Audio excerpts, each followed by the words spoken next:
Namaste, Ram here. Hope you're having a beautiful day. The Inner Hacker's back. Okay, for part 7 now, the final part of this series of how to establish an early morning meditation practice. We've gone from part 1 all the way through part 7, including part 6, which is divided into 3 parts. So I want to invite you to check out those videos. And if you're just watching this one to start off with, highly suggest you go back to part 1. So you can work through them and you can learn how you can actually establish an early morning meditation practice. It's really going to make a huge difference in your life.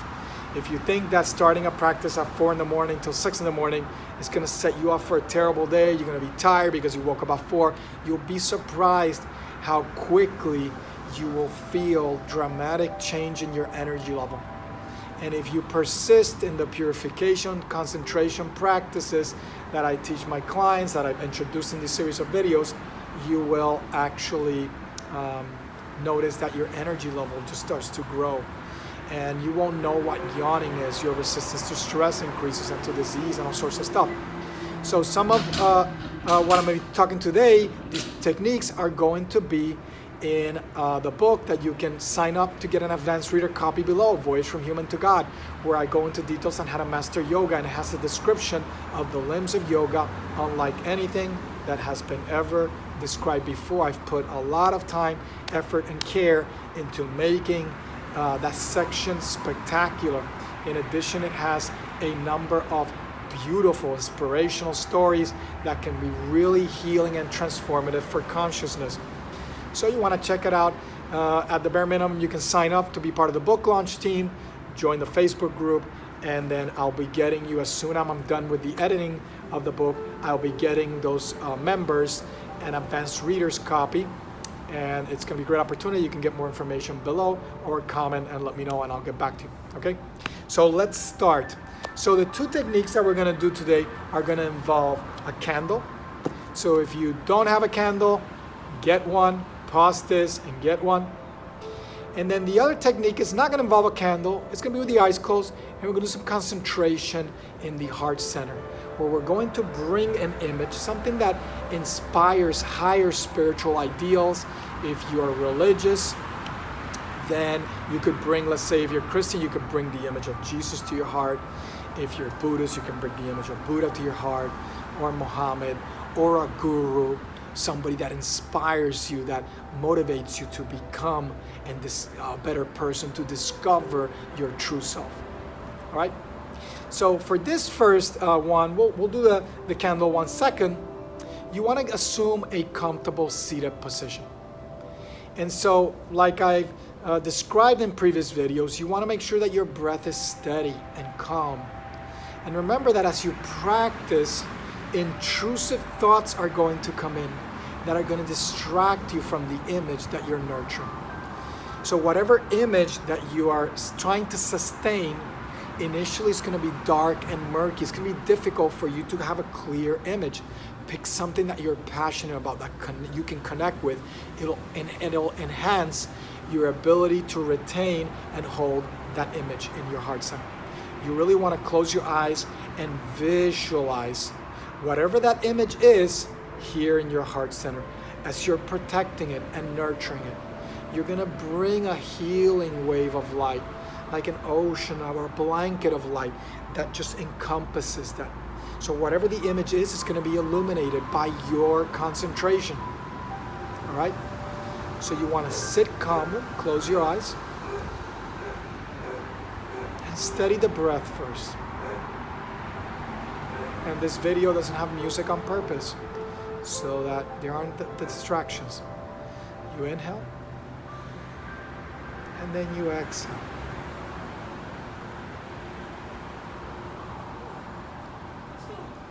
Bring to mind now something that you hold, something that's a high spiritual ideal, something that you hold highly.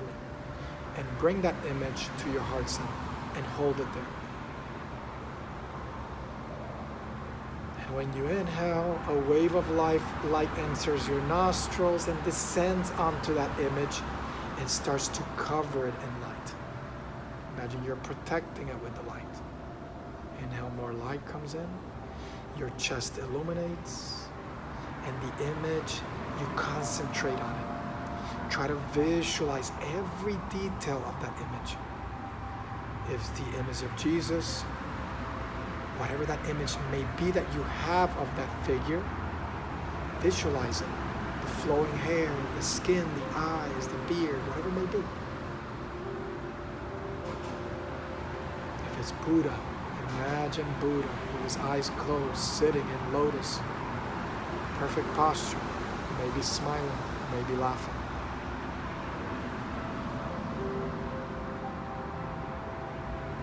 If it's your guru, your teacher, somebody inspires you, visualize it. What do they wear? What are they wearing?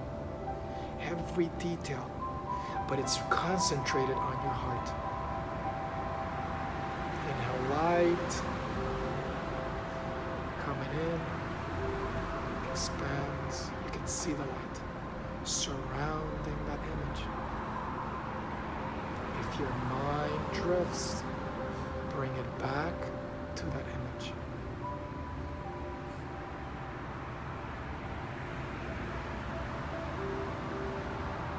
If you get distracted, recognize it, accept it, and reel yourself back to your heart center, to the image that you are protecting with your own inner light.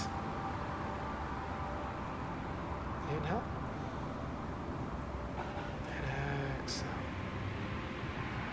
Keep concentrating on that image and do not let it go.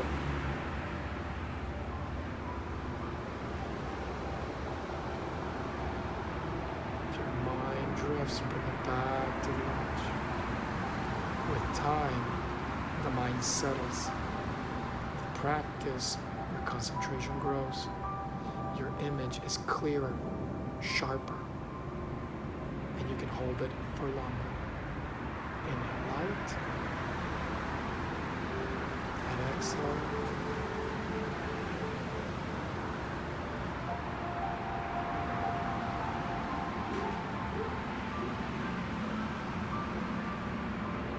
I want you to practice this concentration technique.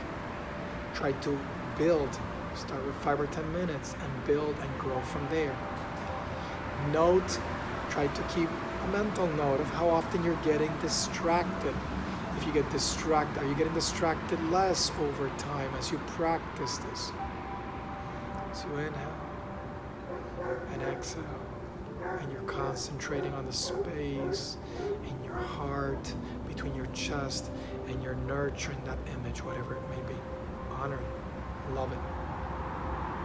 And after you end that meditation, carry that image with you. Let it persist a while as you go do the dishes, or take a shower, or eat. Keep that image there. All right?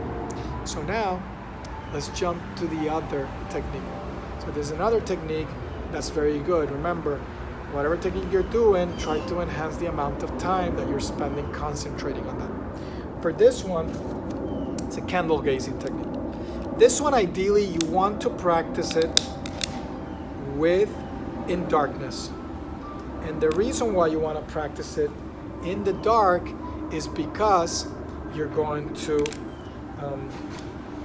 be able, so I'm out here. It's going to be a little dark to get this with the wind.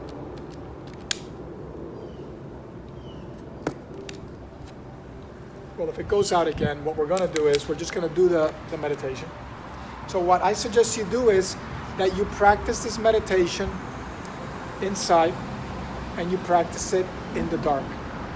So for example, if you're establishing that early morning practice, then have your candle about this height. You don't want to be too high. You want it to be somewhere about this height, somewhere in this range. I just got this from a recent party we had here at the little baby shower, and I just got the candle out. So you want the candle about this height, and you want to be seated with good posture again. You don't need to be looking down. Make sure your head is aligned. Just gaze at the candle. Candle should be about 1 foot or 2 away from you. It could be a little farther away than this. And I want you to sit, center yourself, collect yourself, gaze at the candle. And I don't want you to blink at all. You're going to be concentrated on the candle, uninterrupted. Do not blink and hold it for as long as possible. Your eyes are going to begin to tear. Absolutely fine. When you feel like your eyes are feeling really irritated, you're starting to tear, it's a good cleansing process as well for your eyes, then I want you to close the eyes. And what's going to happen when you close your eyes, the candle can keep burning, it's fine. When you close your eyes, the image of the candle is going to appear in Chirakash, in the screen of your mind. And I want you to try to hold that image steady. It's going to want to move. And it will move. When it moves, bring it back. It's going to be a great concentration tool because it's something that you're seeing. And if you start to get distracted, it's going to go away. Bring it back. Keep it in a certain, as we talked about in an earlier video in this multi-part series of videos, keep it within the radius. That radius may be bigger initially, but try to shorten it. Keep that mind on a short leash and hold the image as long as you can. So once that image is becoming diffuse and it's disappearing, you can open your eyes again, gaze at the candle. And when you cannot hold it anymore, close the eyes. Again, the image will appear. With practice, you will no longer need the candle. You can make the light and the image appear with your own power of concentration. This is one of the beautiful things that happens as you start practicing this more and more. What happens is that as your power of concentration grows, you're able to sustain the image and create it, and it becomes sharper and stronger, and you can more quickly go into deeper states of concentration and eventually meditation and deeper states of consciousness and experience things that you are not experiencing right now, things about the universe that are invisible to you.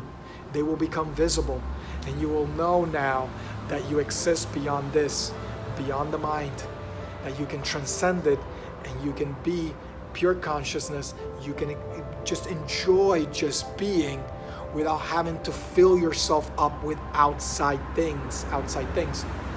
So practice this technique. You can keep repeating the cycle of gazing, closing, concentrating. When it diffuses, go back to gazing at it as many times as you can. Start again with 5 or 10 minutes and expand from there. It's another great one to do at the 4 to 6 in the morning, just like the one that we just described earlier. Okay? So with that, we'll end that. Obviously, there's more techniques. If you want to learn more, join one of our programs, Art of Stress-Free Living, the Hacker Secrets. We'll be doing more and more events as time progresses. We have one coming up at the end of September, as well as check out the Art of Stress-Free Living book. You can get a link below. And join to be part of the Advanced Reader, get Advanced Reader copy and be part of the launch team, book launch team for Voyage from Human to God. I'll be doing the same thing for the Hacker Secrets, which I'll be working on in the fall, where I'll be teaching some powerful techniques, different ways in which you can learn to live disease-free. Obviously, stress is a huge component, so it's also about living stress-free. It's going to be bridging the gap between stress and disease, and then focusing on certain techniques specific for enhancing power, energy, becoming more resistant to stress and disease, so you can become a superhuman. Stop settling for less. You deserve more, and if you want, I can be of service. Book a coaching call on the link below. It's to serve you, it's not to sell. Okay? Whether you want to work with me or not doesn't change my life at all. I'm just here to serve. Okay? Have a beautiful day. Take care. Namaste.